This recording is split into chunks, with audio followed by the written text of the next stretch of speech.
भारत के संविधान के पहले अनुच्छेद में ही लिखा हुआ है, we the people of India that is Bharat. यानी हम इंडिया के लोग जो कि भारत है, यानी जिसका नाम भारत है, पूरी तरह से स्पष्ट किया गया है। अब अगर किसी का कोई प्रचलित नाम और है और असली नाम कोई और है, तो असली नाम से पुकारने पर इतराज़ क्यों? किस बात का इतराज़? हमारे किसी भी शास्त्र में इंडिया का उपयोग नहीं हुआ। हमारे किसी भी वेदों में, उपनिषद में, गीता में, रामायण में, गीता जी में भी कहा है, यदा यदा ही धर्मस्य ग्लानिर्भवति भारत। वहाँ पर भवती इंडिया क्यों नहीं कहा गया?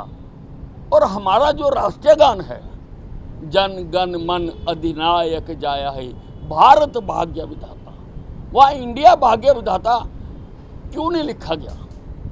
और ये जो I.N.D.I.A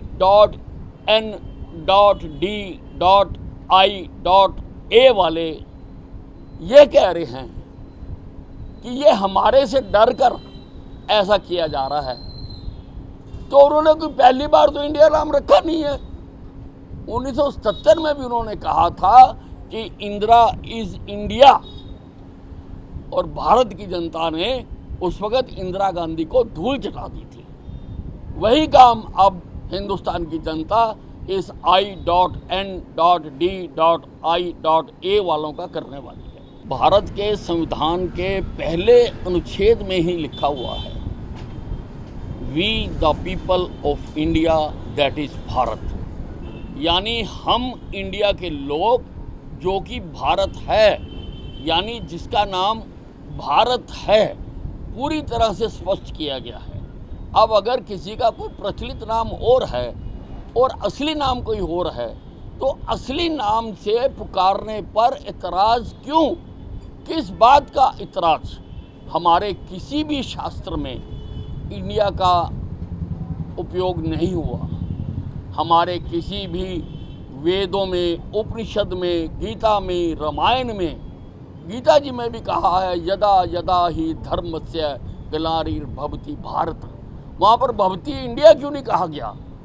और हमारा जो राष्ट्रीय गान है, जन गण मन अधिनायक जाया है, भारत भाग्य विधाता, वहाँ इंडिया भाग्य विधाता क्यों नहीं लिखा गया? और ये जो I.N.D.I.A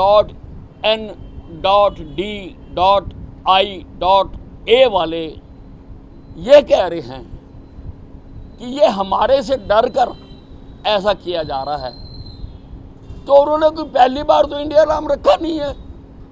1977 में भी उन्होंने कहा था कि इंदिरा इज इंडिया, और भारत की जनता ने उस वक्त इंदिरा गांधी को धूल चटा दी थी।